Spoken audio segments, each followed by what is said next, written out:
Fifth graders, today we're going to be continuing with our division, dividing fractional amounts. But before we get started today, we want to go back to the day when it was all whole numbers so that you can get comfortable with just the division process. Remember problems like this? 24 cookies divided among 8 kids. How many will each kid get?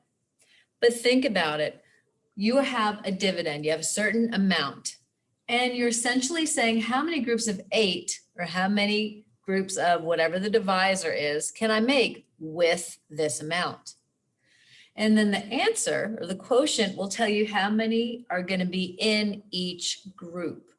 So keep that in mind when we start to do fractional amounts or we continue to do fractional amount dividing. All right, today we are going to I'm going to tell you a word problem and then we'll set it up. Velma bought a block of cream cheese that weighed 1/2 pound. She split it into 2 equal parts. How much did each part weigh? So I have to ask myself, okay, what's being divided up here? And it looks like she had a block of cream cheese that weighed 1/2 pound, and she's dividing that up into 2 different parts. So 1/2 LB is this shortcut way to write pounds. 1/2 pound divided by 2 groups. Okay, so if we wanted to model that, I have 1/2 and I want to divide it into 2 groups. There's my group on the top and the bottom.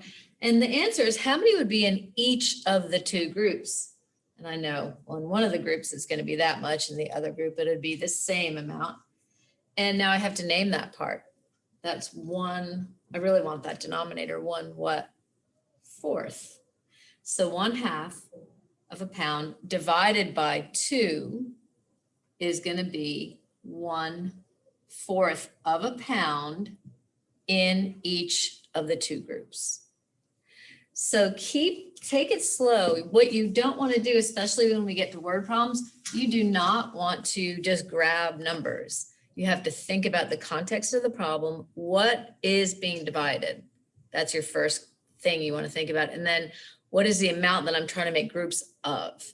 And then you'll be fine. You'll always be able to get it correct. Second problem, a seamstress bought 1/3 of a yard of ribbon and cut it into 5 sections.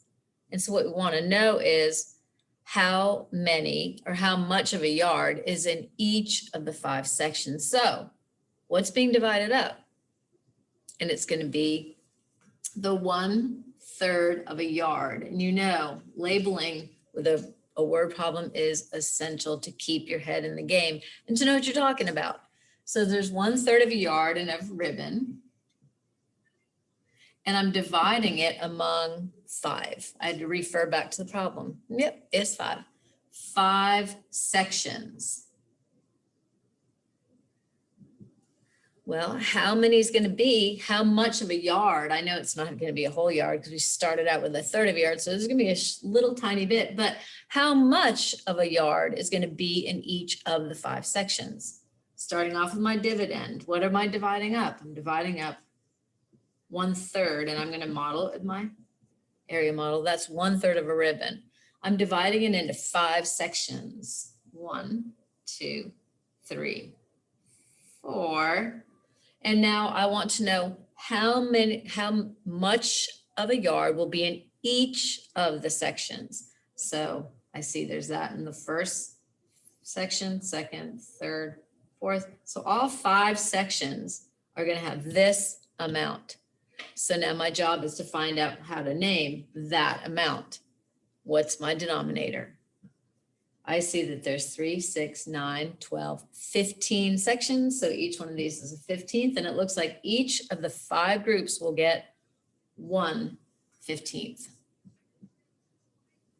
Okay, so when you're doing the word problems, yesterday we took a whole number and multiplied it by a fraction. And today we'll be multiplying a fractional amount by a whole number, but they're going to be mixed in all up next. So get used to how to identify the different types of problems, how to set them up, how to solve them, because we won't be always doing them separately like this. You want to be able to do them. You want to be able to handle anything that comes your way.